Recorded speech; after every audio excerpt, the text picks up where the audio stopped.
Very good evening to you all present here. This is Dr. Reddy Shekhar Reddy.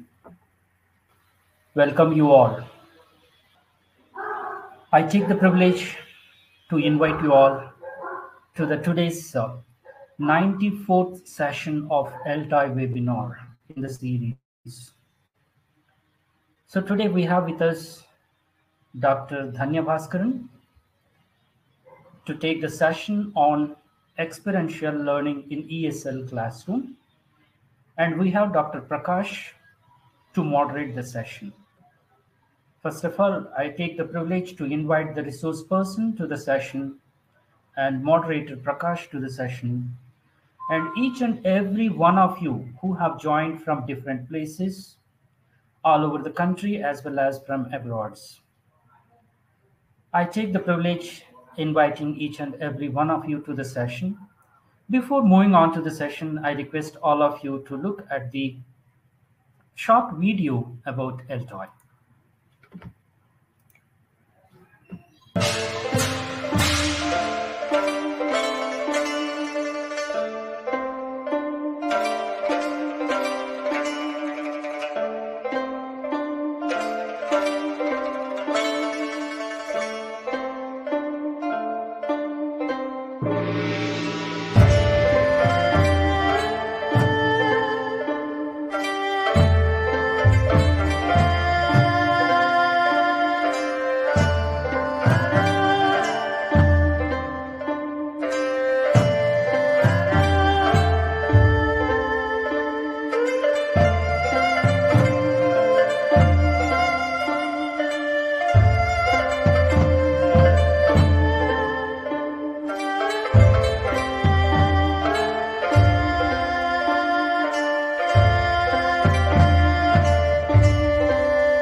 Thank you all for watching the video about LTOI. Now I take the privilege to welcome today's resource person, Dr. Dhanya Bhaskaran. Welcome you, ma'am, to the session. And I take the privilege to welcome today's moderator, Mr. Prakash, to moderate the session of today's webinar, the 94th session of LTOI webinar series. I would like to hand over the session to Dr. Prakash to moderate, requesting to introduce today's speaker and moderate the session. Over to you, sir. Yes, thank you, sir. Am I audible? Yes, go ahead. Yes.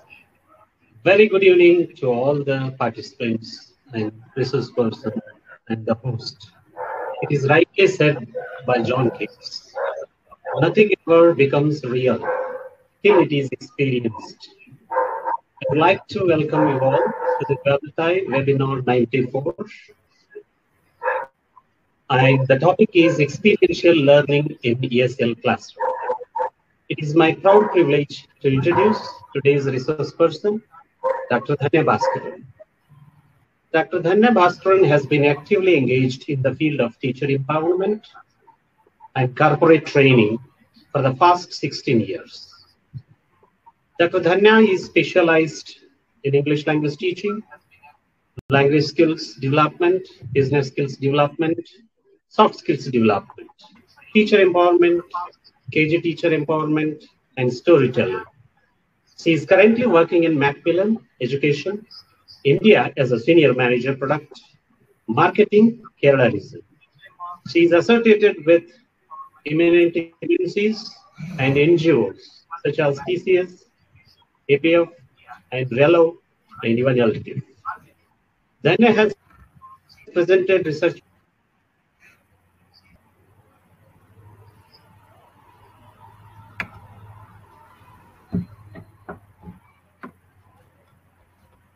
I think he faced some network issue. We regret for that inconvenience. Anyway, ma'am, we welcome you to the session. You can proceed. You can proceed with your session. Thank you. Thank you so much. Good evening, and I hope I'm audible. Yes, ma'am. Absolutely. Thank you, Dr. Reddy. Thank you. Thanks a lot, and thank you, Mr. Prakash.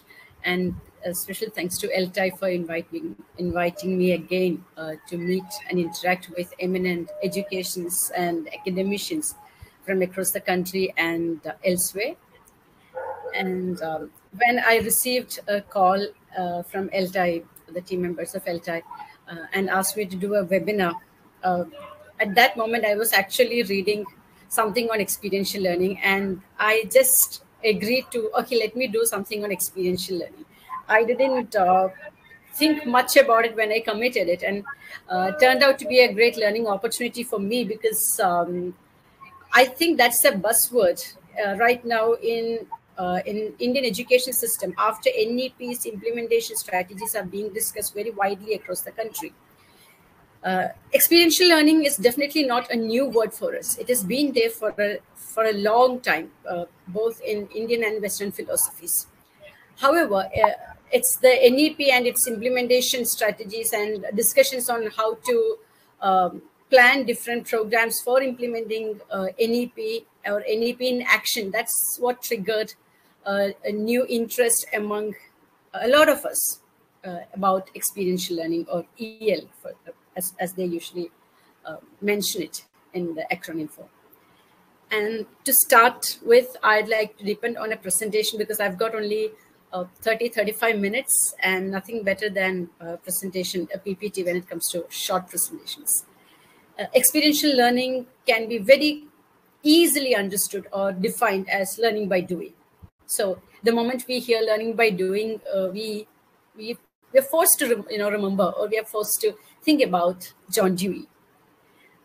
However, it's not just Dewey. There's Piaget. There's the many other educationists who advocated for this mode of teaching and learning. Going deeper into learning by doing, when we add reflective practices, reflective thinking practice, or reflective thinking, or reflective learning to this particular concept, it goes, or it attains a deeper meaning, or it gets a deeper meaning. And experiential learning is not just learning by doing. It actually shifts the focus from the product to the process, or from the learning outcomes to the learning process in itself. So that paradigm shift that's happening right now in our education system, where the focus from the product is slowly moving towards the process of learning. experiential learning is directly connected with that shift. And of course, experiential learning can be understood in 4 different levels: experience and reflect, then act. So when David Kolb and Ron Fry came up with this particular theory of learning by doing or experiential learning, they very clearly said or talked about these 4 stages: concrete experience, from concrete experience to reflective observation, from the reflective observation to abstract conceptualization, and from there to active experimentation. It is kind of, these are the major 4 elements which operate in a continuous cycle during the learning experience. So it's not separate from each other. They are not watertight compartments. It's like one feeding to the other one. So it's a cycle and it continues till the learning continues. And let's see why this renewed enthusiasm about experiential learning in India in these days, especially among teachers who are teaching in schools. I usually interact with teachers from school level. So they are right now facing the experiential learning strategies which are getting implemented through curricula, through syllabi, through evaluation systems in their real classrooms, in their regular classrooms. Think about all the projects. If there are some school teachers over here from CBSE or ICSE background, I'm not very sure about how it works in the state boards, but definitely CBSE and ICSE, they have conducted a lot of art integrated teaching and learning projects last year and last year. Well, that's one mode of implementing experiential learning in the classroom, or disseminating its essence of experiential learning in the classroom. And NEP is talking about experiential learning at least 10 different places in NEP 2020. They have devoted a small, in fact, 2 passages on experiential learning, and I've taken this the PPT that you can right now see is the essence of what they mean by experiential learning getting imparted in the or experiential learning given to the children as part of their teaching learning process. So in all stages, experiential learning will be adopted, including hands-on learning, art integrated teaching and learning, sports integrated education, storytelling based pedagogy, among others, as standard pedagogy within each subject, and with explorations of reflections, explorations of relations among different subjects. This is what NEP is talking now, as stating with regard to experiential learning. So today I'm not going to talk about the theory. Rather, I would like to share some of the practices that worked in my classrooms, in my trainings. And I have seen this working in both rural and urban sector, in online and offline modes, and among primary school learners as well as secondary or middle school or secondary school learners. So I'm not claiming, there's no claim, I'm not claiming that these are things that I have invented or I have the copyright or anything like that. These are things that I practice, that I have adopted, I adapted, I've learned from teachers with whom I interact day in and day out. If you're, if I would like, well, I would like to start with an activity. If you have access to your messaging system in this particular webinar Jam portal, then I would request you to participate in it, because experiential learning can't be, we can't lecture on experiential learning. It's better that we experience what experiential learning is. This is one activity where among the learning skills, creativity, collaboration, communication are involved if it is practiced offline in the class or with the help of online sessions where we have breakout rooms. Right now, we can only think of creativity. And when we think about language skills, well, I think we can focus on developing listening as well as reading skills, along with writing skills when we conduct this particular activity. If you're ready, we can actually try this out. It's very simple. I'm selecting this because in English language teaching classrooms or in ESL classrooms in India, we heavily depend textbooks. And most of the ESL textbooks, we will find prose poems, one-act plays, etc. A lot of literature in it, and a lot of language learning, especially skill development practices or exercises in them. So this kind of an activity could bring in an experiential learning experience in our ESL classroom. If you're ready, we could try this out. So I'm going to give you a brief about the theme of a poem, and I'll also give you the first 4 or 6 lines of this poem. What you could do is, since we are not able to go to the breakout rooms, you can write on your own. You're going to fill the next 4 or 6 lines in a stipulated time frame, and you'll be sharing it here in this particular platform. And then probably I'll take you through the original version and see who is a better poet. So this poem is one of my favorite poems by Pablo Neruda, who's talking about the importance of living. In fact, he is asking a question: are we living or are we already dead? The title of the poem is You Start Dying Slowly. Some of you might be familiar with it. However, I'd like to try this out. Can I go to the poem?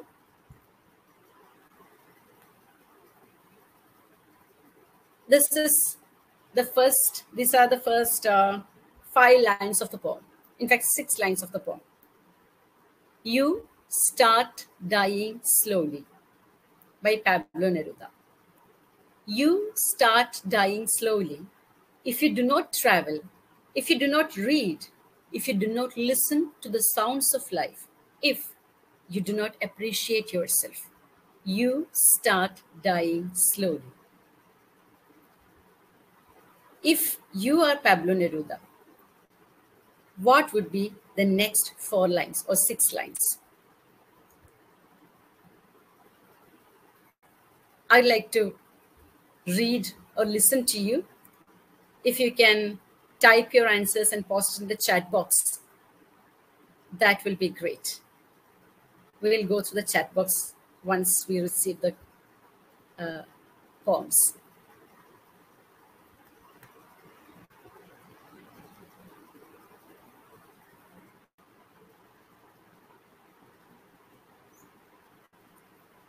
Beautiful. If you do not speak, if you do not be yourself, if you do not, oh my goodness, so many. If you do not smile, if you do not act accordingly, if you do not enjoy the gift of God, if you do not smile, if you do not, you start dying slowly. If you do not enjoy life, if you do not interact. Okay.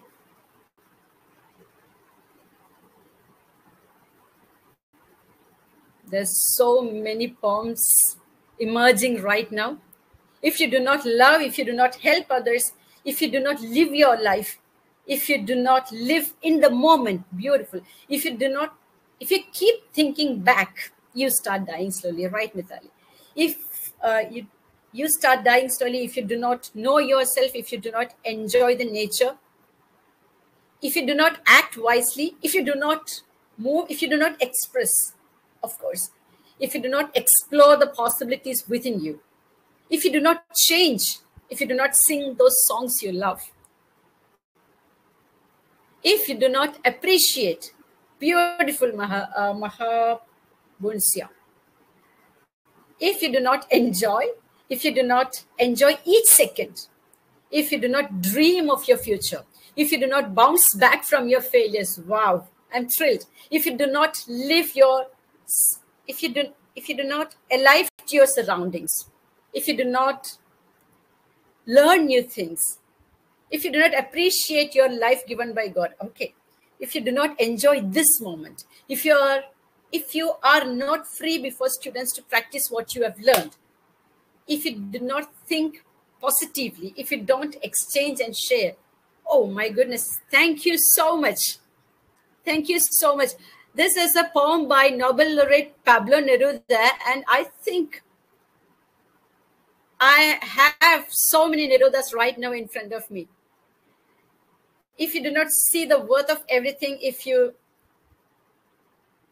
I don't even get the time to read. It's coming, it's just flowing. If you are not sensitive, if you do not know your potential, if you do not like yourself first, if you do not admire nature, if you do not feel the moment right now, if you do not smile for your children, if you do not love yourself, beautiful, beautiful.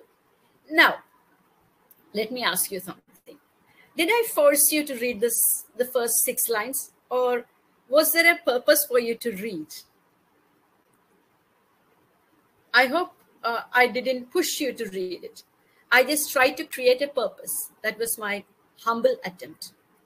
And though I have started to speak, I still see those lines coming again and again, because right now I think you are involved in the process of enjoying the poem, or creating a poem, or deciphering different aspects of a poem. Let's think about what all are part of this particular activity. When we think about the development of various skills, what all are right now part of this activity? I'm just trying to project my screen. I'm not sure whether it's visible to you. I hope it's visible to you. Let's go back to the previous slide. Yes, madam, it is visible. Okay, in this particular activity, it's not just about creativity. There is a lot of critical thinking also involved.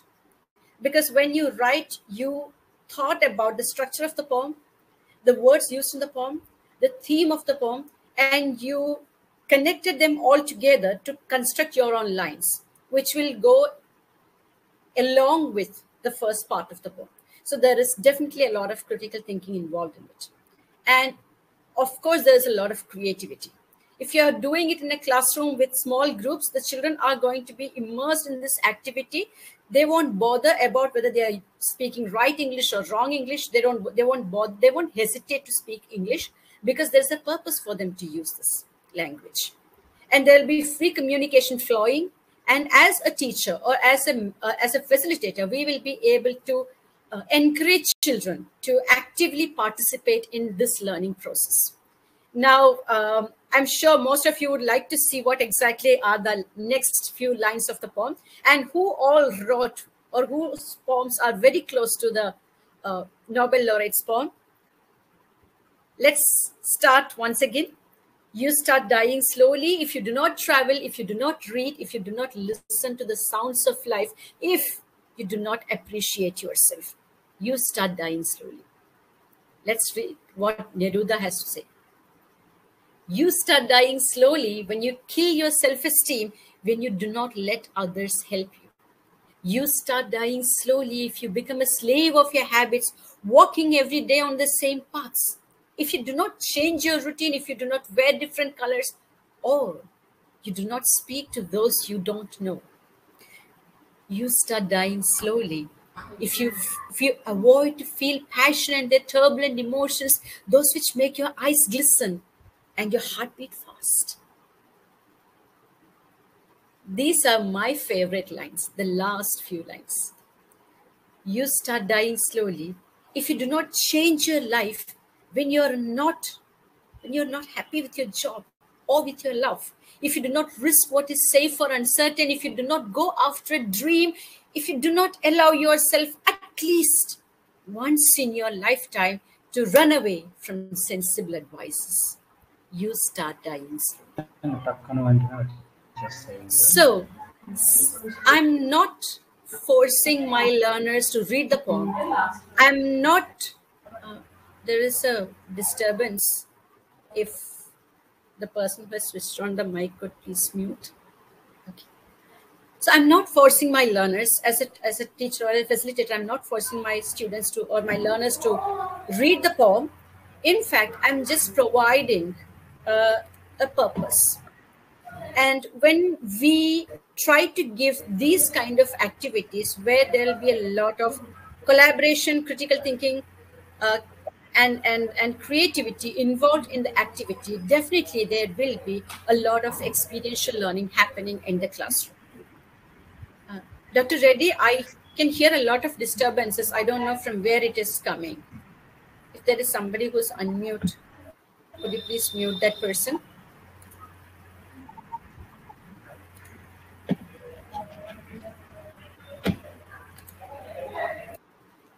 Please, sir, your camera on, and it's clear. It's clear. Okay. And now I would like to... There was some interruption, connectivity that happened. Okay, go ahead. So I think I could discuss a few more such strategies with you if you're okay with this kind of an interaction. Okay, so thank you for the quick responses. Now I would like to take you through some more strategies which usually work in my class. You can try it out and later on let me know also whether this is working in your class. And here we go. This is another way where it's mostly useful in a small class. I'm sure we do it a lot in our classes, but I think it even worked with me when I tried this out with students from higher classes, with a jumbled up manner. When we provide the passage or the poem and provide them some time limit, time frames, and put this activity as a very jam-packed activity, it helps the children to quickly think on their feet and do or engage in all different types of higher order thinking skill development programs. At the same time, experience that entire learning because it's triggered from their side and not directed by the teacher or dictated by the teacher.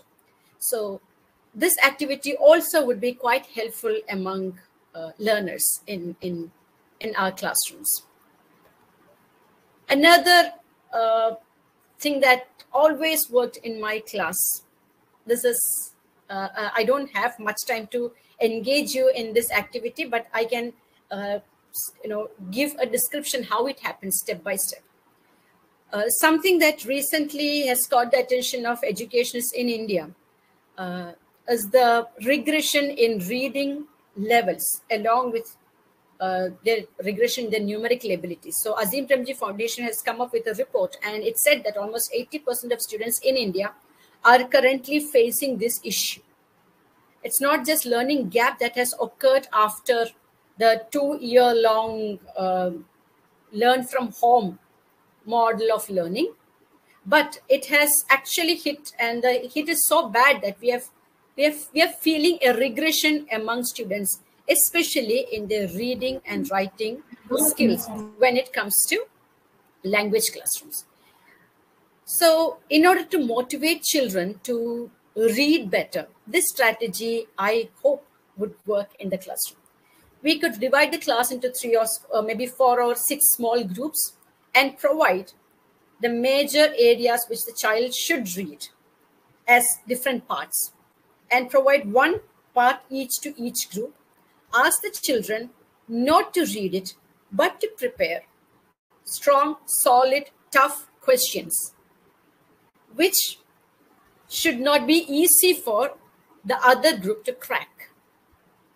As a facilitator or as a teacher, you can go and help the children in framing these questions, that structure-wise, but let the content come from them. So when the content has to be designed, or when they have to find the content that's suitable for the question, they will read that passage with a better interest and in a deeper manner. And once they prepare their 3 or 4 or 5 questions, let them exchange the questions and the passages, and let the other teams take it as a competition and find out the answers. So for reading, so making the questions, the students will be reading the part 1, and for answering, the students will be reading the part 2 of that reading passage. So without teacher standing and opening her textbook and reading those lines just like that, without any emotions or without getting involved in the process, the children are extremely passionately reading these passages because there is a competition going on. There is an interesting activity going on. So when we help the children to do this, they themselves, among their groups, there will be certain teachers who are emerging, who will help each other, who will appreciate each other. And when you think about different types of skill development, there's definitely critical thinking, communication, collaboration, social skills development, all these things happening simultaneously. So if we have teachers who are right now teaching in CBSE classrooms, next year onwards, you will have to prepare lesson plans which will incorporate multiple skills, along multiple 21st century skills, the jargon, along with teaching the content. Now, think about this kind of an activity. When we do this activity for 5 or 10 minutes, you are incorporating critical thinking, communication, collaboration, cooperation, social skills development, whatnot. So these kind of things would work well. And the best part of it is that when we provide, towards the end, when we provide an opportunity for the students to give feedback to each other, that's something that we haven't tried out much in our classrooms. Or at least as a student, I never experienced. I never received an opportunity to share my feedback to my friends or to my classmates in my classes. And I never knew how to give feedback, how to give constructive feedback. I was always at the receiving end. But the moment we give this opportunity to the children to provide feedback, why have they got this score, or what was right and what went wrong, what would have been better, what would have been done better, the children will think constructively, and that is where they will develop various language skills as well as social skills.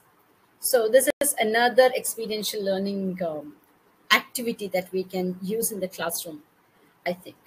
Shall we move to the next one? Okay. This is something different. This is where we could start with a particular passage or a poem or a story or a newspaper cutting, and then transfer it to a different mode.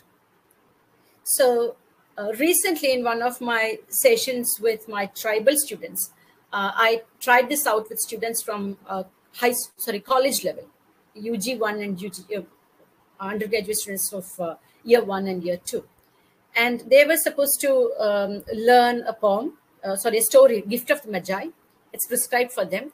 And then we thought of converting it, the last scene, to a song which they could sing in their music, the tribal music. The result was fantabulous. I never thought my children would be able to do that, but since it was it was for creating music, they were quite into it. So they beautifully created a poem and they sang it. The last scene of the story, The Gift of the Magi by O. Henry, became a song which was sung, and now I'm thinking I should ask them to enact it. Like they have their own dance patterns also, so they could give those music, those lines, another shape altogether, and we will get a different feel totally altogether. So I'm planning to videotape it maybe next week or so. These are different strategies that we can use in our classroom. So art integration become part of classroom teaching and learning.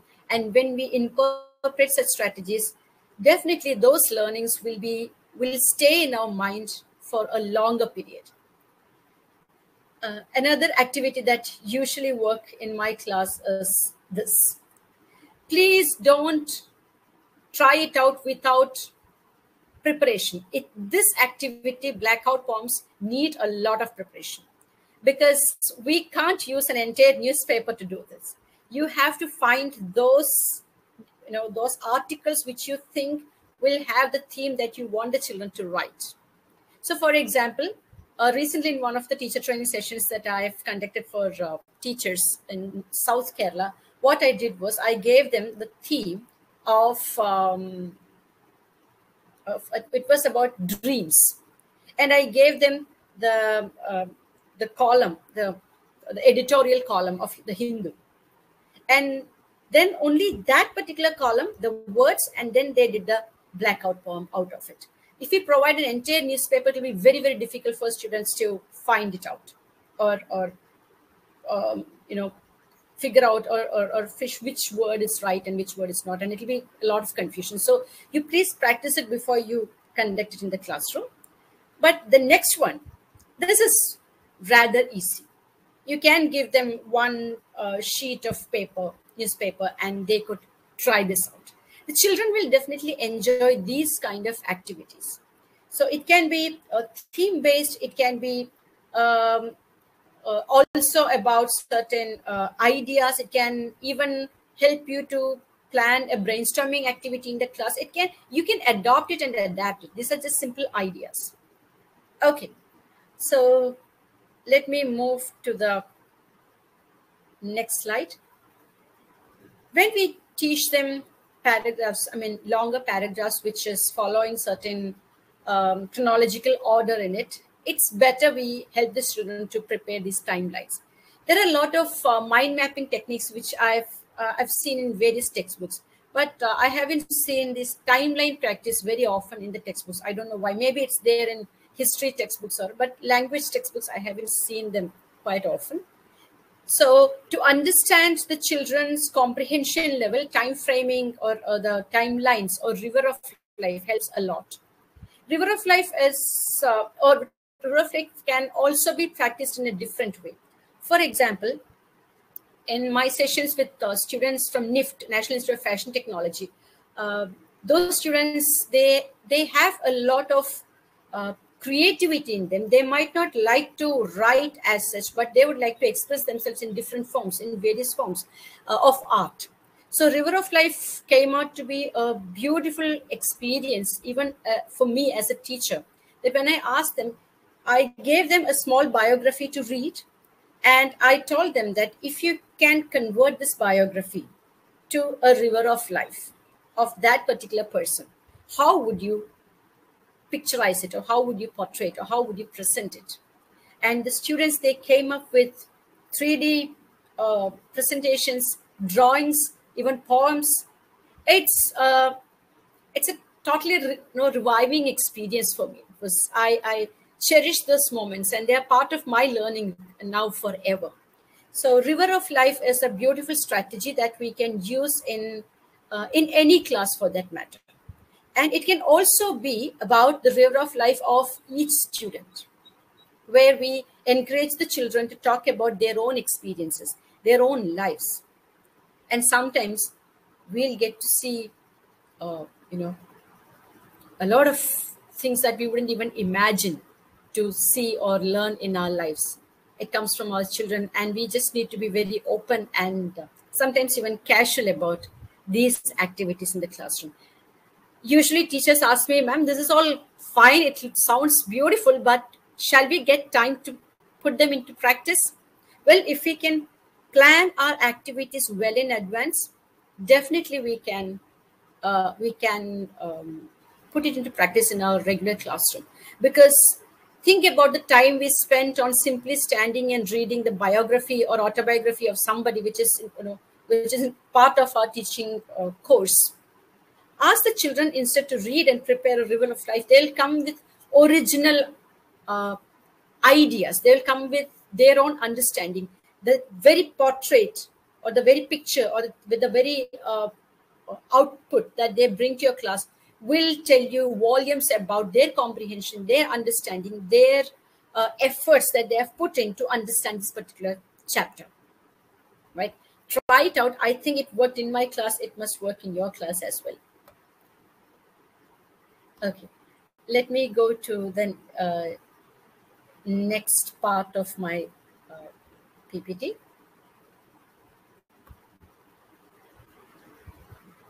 If it is a class where we are teaching expressions or idioms and phrases, give something that they are familiar with. I don't know how many of you are familiar with this movie. This is, again, a movie that has touched me a lot. I think this movie came way back in 1990s. It must be a 1990 or early 2000 movie. Kannathil Muthamitten, a Tamil movie by Maniratnam. And this movie talks about a very special bond between parents and children, and between parents and an adopted child. And it has got a political background as well. I don't want to go deeper into the story, but can we quickly try this out as well? Can you construct a small situation where you can use at least 3 expressions from this list? Just give the situation. All the scenes are given here. There is the mother and the father, the couples, they are sitting together, and they are admiring each other. There is the child. There is the sibling. There's the scene where the siblings come together and play. There is another scene where the mother is showering her abundant love on the child. There is another scene where the child is looking through the window, or staring through the window to the sea. You can take any scene from this from these pictures, and please prepare a small scene where you can fit in 3 of these expressions. Quickly, your time starts now. The expressions are already given on the PPT. Can we clear the air? A penny saved is a penny earned. I kind of hate it actually. Let's try to build the bridge. Tied to mother's apron strings. It's always about you and your likes. No matter what she says, she is the best buddy. These are all different expressions. Let me go through the chats.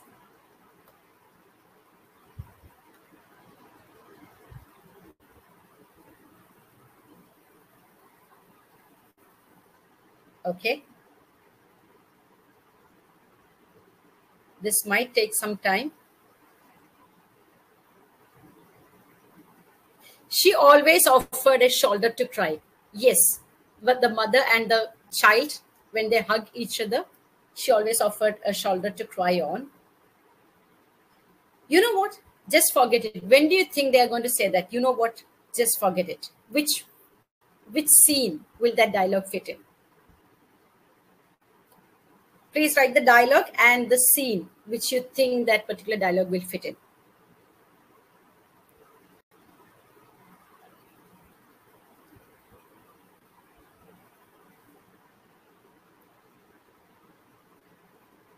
Just let your hair down and enjoy life as it comes. The third one in the first row, I am the soul of the house. Okay? Fine, Mr. Wright. Actor Madhavan with actress Simran. Okay. The mother hugging. So you can write the expression and to which scene would you like to associate it with. If you want, I can project the screen once again for you.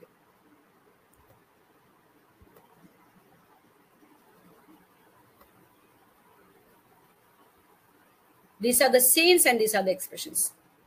Which scene? Give a small description of the scene and which expression would you like to connect it with?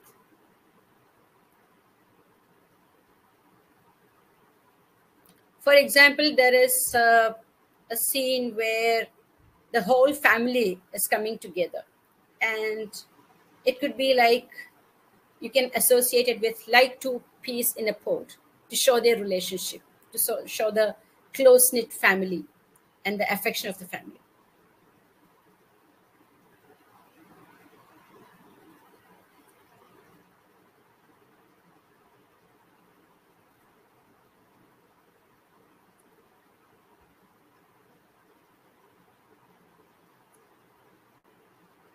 I think there are a lot of comments. The girl at the window longing for love, affection with surprise.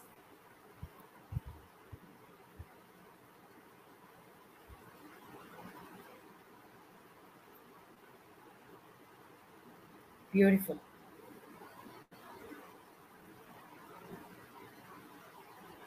The rain scene, no matter what she says, she is the best buddy. Beautiful. Correct. Thank you, Ashali. We are always right and always wrong at times, yet we are at the best friends. 5th picture, the boy and the girl.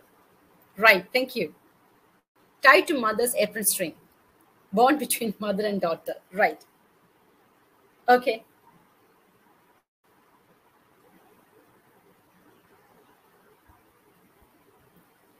You always get on my nerve. Maybe when the three of them, there's a picture where a man is standing and talking to a woman, probably not in a good mood.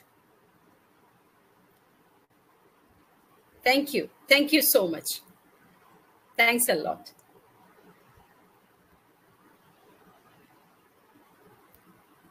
Okay, so when we use these kind of techniques in the classroom, naturally, this is just an example that I thought of sharing. When we use these kind of activities in the classroom, naturally we tend to be part of the entire learning process.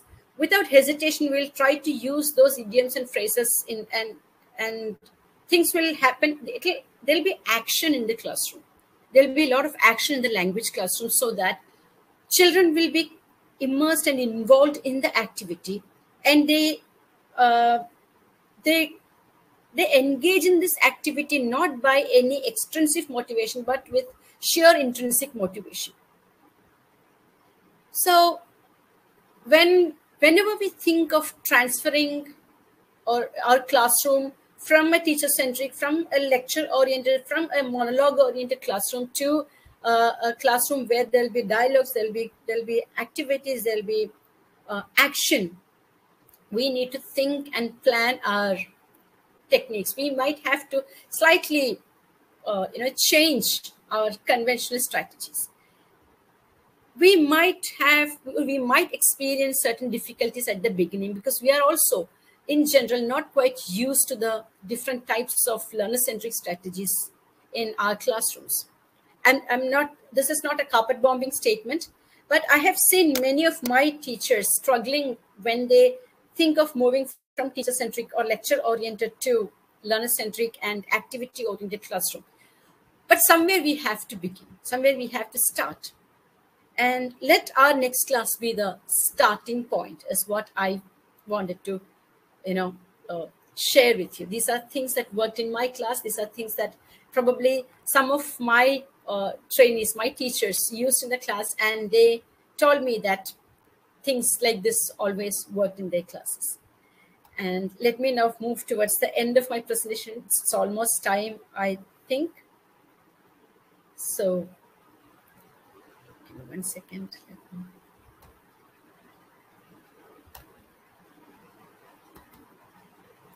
There is a small glitch, I guess. Dr. Reddy, could you please project my presentation? Somehow I'm not able to access it right now.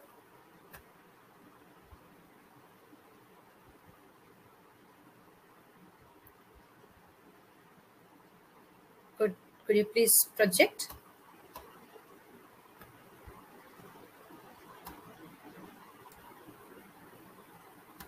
Okay, I think there's some glitch over there. All right, let me just read it out from what I have saved here. So far I've been talking about different types of learner-centric classroom activities which can be conducted in our classrooms. And as a student, I sat in so many classes throughout my life that I learned how not to teach the more than how to teach. There were very, very few teachers who could inspire me in my student life. Most of the time, I experienced negative learning experiences in my classroom. The reason, I think, mainly could be the lack of enthusiasm probably my teachers could create in me when it comes to learning. So learning was always a burden. Learning created tension. Learning was never a word associated with happiness. And the more and more stressed the more and more questioned we are in the classroom, the lesser would be my involvement in the entire learning process. However, there were very few teachers who could inspire me, who could tell me that, yes, learning can be an activity that we'll never forget. When I when I changed my job as from a corporate trainer to a school teacher trainer, the first thing I kept in my mind was that I'll never be like those teachers whom I don't want to remember or whom I don't even remember. Somewhere, if I could bring in a smile on the faces of those children, those who sit in front of me, that would be the best learning experience or the best moment that I can provide. And why do I say this? Because I would like to share statistics with you before I wind up my session. 52% of children in India, 52% of children in India, they undergo severe sexual harassment in their lives. That is 1 out of every 2 children.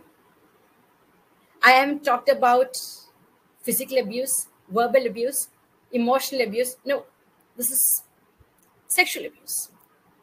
That means, and it is not restricted to urban, rural, differences. There's no such difference as urban and rural.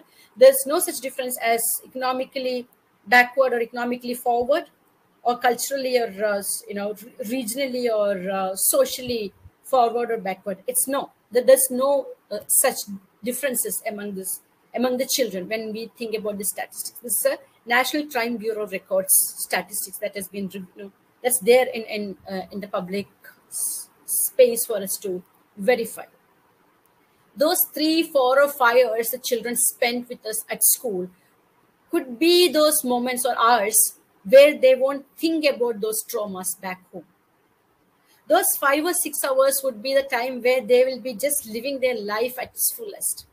Those 5 or 6 hours would be the special hours where they get the inspiration to live for one more day. Life is not easy for those children. Why make it difficult? Their lives are already quite difficult. As teachers, as adults, let's not make it more difficult. Let's give it to them. Let's just let them be who they are, children. And let's learn from them, because every teaching opportunity is a better learning opportunity. And that's where I think experiential learning will promote teacher education on its own. The moment we give it away to the children, the moment we give room to the children to be part of our classroom, I think that's the moment we become better teachers, because that's the moment when we open up ourselves as better learners. And I'd like to conclude today's session with a poem that has touched me very deeply, a poem by Khalil Gibran. Your children are not your children. Your children are not your children. They are the sons and daughters of life's longing for itself. Your children are not your children. They are the sons and daughters of life's longing for itself. They come through you, but not from you. And though they are with you, yet they belong not to you. You may give them your love, but not your thoughts, for they have their own thoughts. You may house their bodies, but not their souls, for their souls dwell in the house of tomorrow, which you cannot visit, not even in your dreams. You may strive to be like them, but seek not to make them like you. You may strive to be like them, but seek not to make them like you, for life goes not backward, nor tarries with yesterday. Thank you. That's the end of the presentation, and it's now open for questions. Thank you, madam. Thank you so much. It's a wonderful presentation indeed. And there are many questions in chat box. You made it so participative from the participants end. And let us take 1 or 2 questions. Then it would be, because we are at the end of the session. One question from Kartika P. What will you do when students did not know how to write? I repeat the question.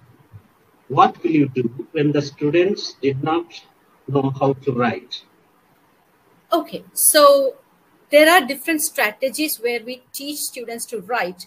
But for the children to write, we as teachers, we need to understand that they need a language, a proficiency, a significant level of proficiency for them to start learning this skill. So it's important that we build this proficiency at the very beginning.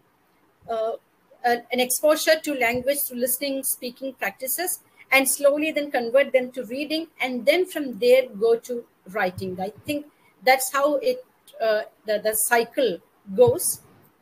There are different strategies where we can teach children writing. It can be pattern practice, it can be through stories, it can be through even the typical way of teaching writing where we all learned. We just look at it and start making those shapes. But what is important is, let us always help the children to understand the semantics behind these structures, behind these symbols. Most of the time what happens is they will be able to copy or mimic what is there on the board, but they might not be able to connect it with the actual meaning behind it. So when we teach children, let's give them that connect between what they are probably drawing. They might be just drawing if they don't understand the meaning. So we need to connect the meaning with those symbols.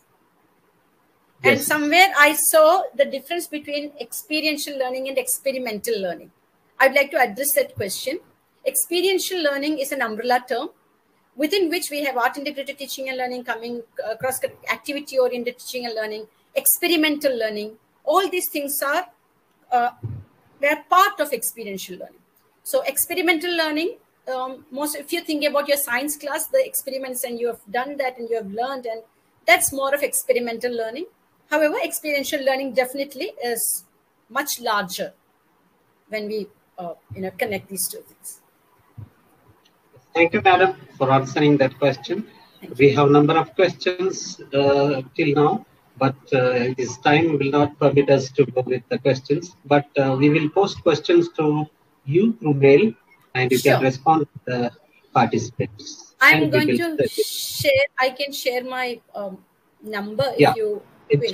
In chat box, you can put it in chat box. Okay. Yeah, totally.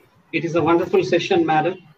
And especially you made it so participatory from participants' end. They came up with the good lines as you allowed them to write. And I hope that today's webinar has enlightened us to know more about experiential learning through participatory mode, especially in ESL classroom. And I also thank ELTAI webinar organizing committee for making this webinar to run smoothly. And I must thank ELTAI National Office Bearers for giving me an opportunity to moderate this session. Finally, this webinar would not be successful without the participants. So I thank all the participants who have joined us from India, even abroad. And I must thank Mr. Reddy, being a host of this webinar, making this webinar successful with his technical support. Over to you, sir. Thank you, madam.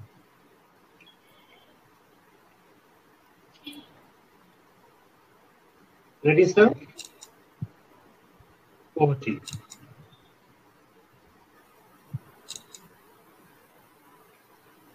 For moderating the session, and we thank this person, Dr. Dhanya Bhaskaran, for a wonderful presentation. And just give me a moment. Yeah, well, all the participants, we have shared the links for submitting the feedback forms to get your certificate. There are 3 different links. One is for ELTAI members, another is for students, and another is for foreign nationals. You have used the respective link and submit your details by 11 p.m. today. Automatically, the links will be closed by that time, before the time you are supposed to submit the details. And here I take the opportunity to share the information related to the next week's webinar. It is teaching with infographics, practicing new digital competencies and visual literacies. And on this theme, we have the resource person, Pragna Pani, who is the professor of English in the Centurion University of Technology and Management, Odisha. And we have Mohini Milor to moderate the session, who is a freelancer from Mumbai, who is going to moderate the session. We request all the participants to join us next Sunday at 4:25 p.m.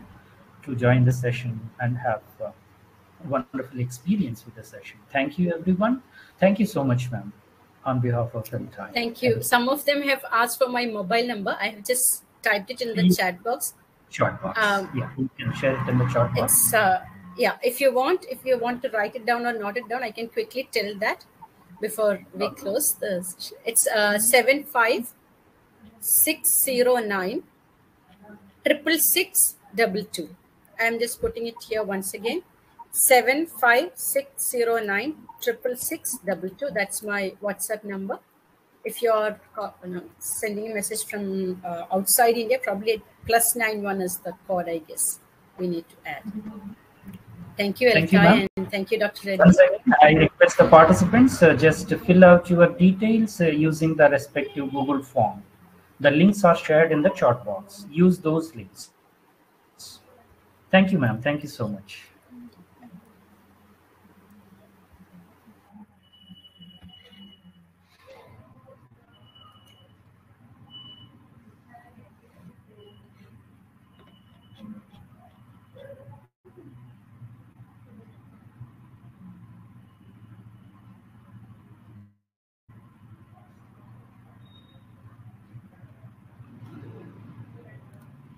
Participants, I hope all of you got the links, because once we close the session, you cannot get the links, which may not be shared through the emails. So that is why right away you can click on the respective link that suits for you. If you are ELTA member, the first link.